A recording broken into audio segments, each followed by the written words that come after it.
Assalamualaikum warahmatullahi wabarakatuh. Selamat pagi Bapak Ibu, perkenalkan saya Muhammad Rizal dari Speak Up.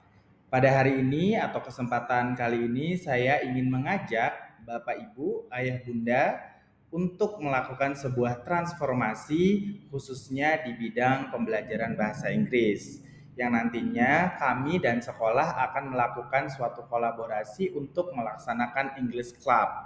Kegiatan ini sudah berizin operasional dari Dinas Pendidikan Kabupaten Bogor. Jadi, nantinya jika ada sertifikat yang kami terbitkan, itu dapat digunakan untuk keperluan akademik. Dan kami juga sudah memiliki NPSN ya Bapak Ibu. Baik Bapak Ibu, mari kita mulai perkenalan hari ini atau presentasi hari ini dengan suatu pertanyaan.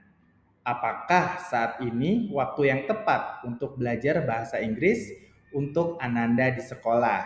Mari kita temukan jawaban bersama. Baik Bapak Ibu, berikut adalah rekaman atau cuplikan pendapat dari salah satu guru besar FKUI. Beliau adalah dosen kedokteran ya Bapak Ibu, mengenai kapan sih sebetulnya waktu yang tepat untuk kita memperkenalkan bahasa asing, khususnya di sini bahasa Inggris kepada anak kita. Kapan Iya, sebaiknya kita memulai mengajarkan bahasa lain, Prof? kalau dilihat dari perkembangan bicara harusnya 2 tahun udah boleh.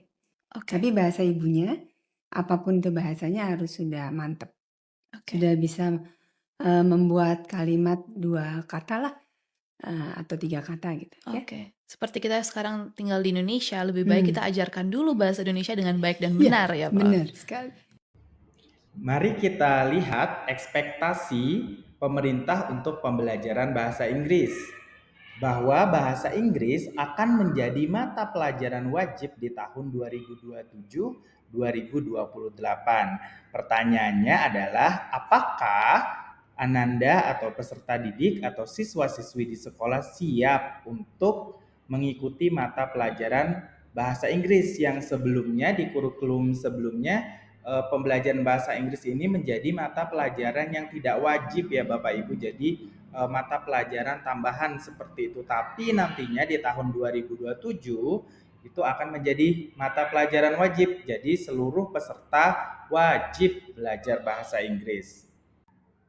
Sedangkan untuk di dunia global ada yang namanya masyarakat ekonomi ASEAN Bapak Ibu, di mana nantinya seluruh warga ASEAN bisa bekerja di negara-negara ASEAN untuk memenuhi kriteria atau permintaan tersebut. Tentunya kita perlu menguasai bahasa asing sebagai salah satu alat untuk kita berkomunikasi. Dan untuk di dunia pendidikan sendiri Bapak Ibu, PBB melalui UNESCO sudah menentukan yang namanya 6C of Education for the Future. Jadi salah satu kunci kesuksesan daripada pendidikan atau masa depan putra-putri kita itu adalah kemampuan mereka untuk berkomunikasi dan berkolaborasi. Salah satu kunci atau bekal yang dibutuhkan tentunya adalah penguasaan bahasa asing, salah satunya bahasa Inggris.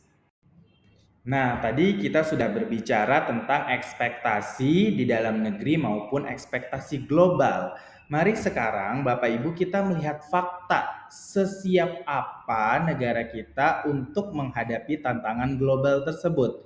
Berdasarkan penelitian yang dilakukan oleh lembaga IF bahwa kemampuan rata-rata bahasa Inggris atau kecakapan bahasa Inggris orang Indonesia itu berada di tingkat 79 dari 100 lebih negara yang dilakukan survei ya Bapak Ibu.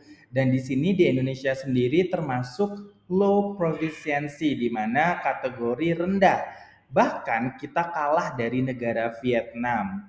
Dan untuk negara-negara ASEAN yang lain yang nantinya akan berkompetisi dengan kita, mereka contohnya Singapura itu menduduki tingkat kedua atau di sini very high proficiency, sedangkan Filipina dan Malaysia mereka sudah di high proficiency untuk kemampuan bahasa Inggris. Lagi-lagi kita diingatkan oleh sebuah pertanyaan, apakah saat ini waktu yang tepat untuk Ananda belajar bahasa Inggris, ataupun apakah kita siap untuk menjadi masyarakat global ya Bapak Ibu. Nah, di sini ada beberapa challenges atau tantangan yang dihadapi siswa ketika mereka harus belajar bahasa Inggris ya Bapak Ibu. Di sini penelitian oleh Isa Daud tahun 2022 dari Universitas Negeri Semarang. Yang pertama, siswa takut dan ragu untuk memulai berbicara bahasa Inggris. Yang kedua, siswa kesulitan dalam memahami kosakata baru dan cara mengucapkan dengan benar. Kemudian ada kompetensi bahasa Inggris pengajar Bapak Ibu, menjadi salah satu tantangan juga yang kemudian juga ada di kurikulum di sekolah.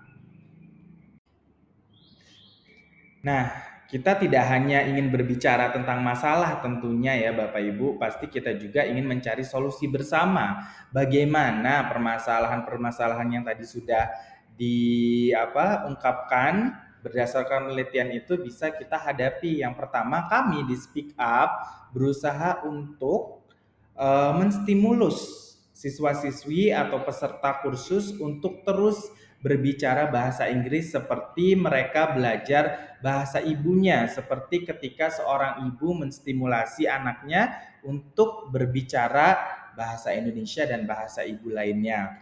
Melalui apa Bapak Ibu? Kami mempersiapkan kurikulum yang berstandar CEFR atau Common European Framework for Language References. Nah, jadi kami di Speak Up sudah menyiapkan kurikulum dan modul yang berstandar global. Jadi meskipun pengajar kami itu lokal, tapi standarnya global ya Bapak Ibu.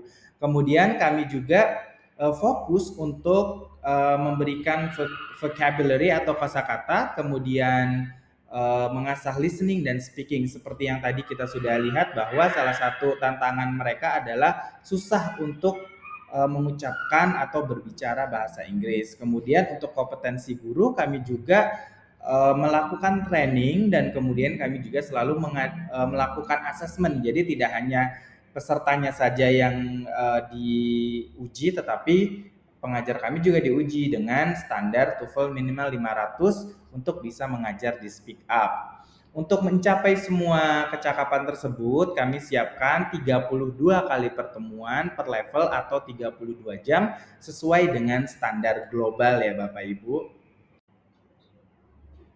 Ya, Bapak Ibu, seperti ini penampakan atau ruang kelas kami di Speak Up. Kemudian ada modulnya yang tadi sudah berstandar global ya, Bapak Ibu ya, CEFR. Kemudian nanti akan ada listening dan lain sebagainya yang tadi bisa menstimulus siswa untuk belajar bahasa Inggris dengan lebih baik.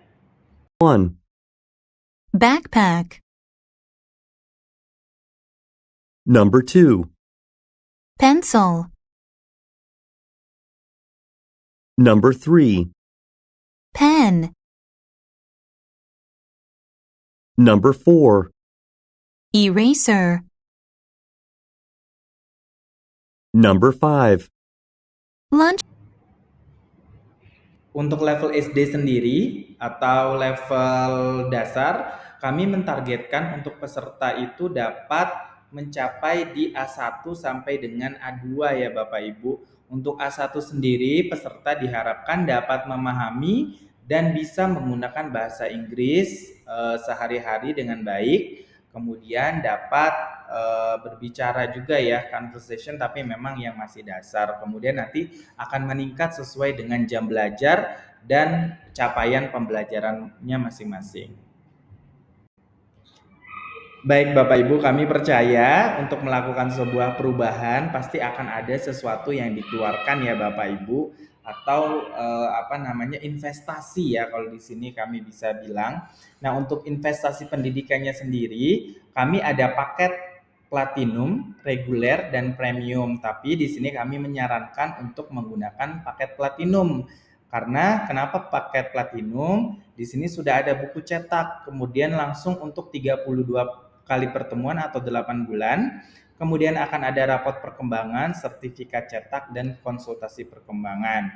Seperti yang tadi saya sampaikan di awal ya Bapak Ibu, bahwa di sini kami mengajak Bapak Ibu semua untuk melakukan suatu transformasi atau perubahan dalam bidang pendidikan khususnya bahasa Inggris. Jadi akan ada capaian, kemudian nanti di masa depan anak-anak kita mereka lebih siap untuk ikut dalam persaingan global. Baik, mungkin sekian yang bisa saya sampaikan.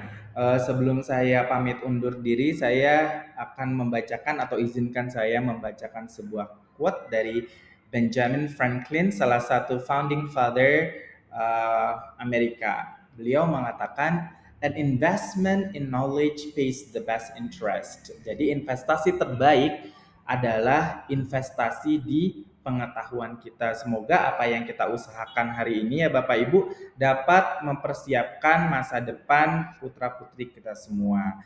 Jika ada pertanyaan atau saran dan lain sebagainya, ada yang kurang jelas, boleh langsung menghubungi WhatsApp kami atau Instagram kami. Sekian dari kami, terima kasih. Assalamualaikum warahmatullahi wabarakatuh.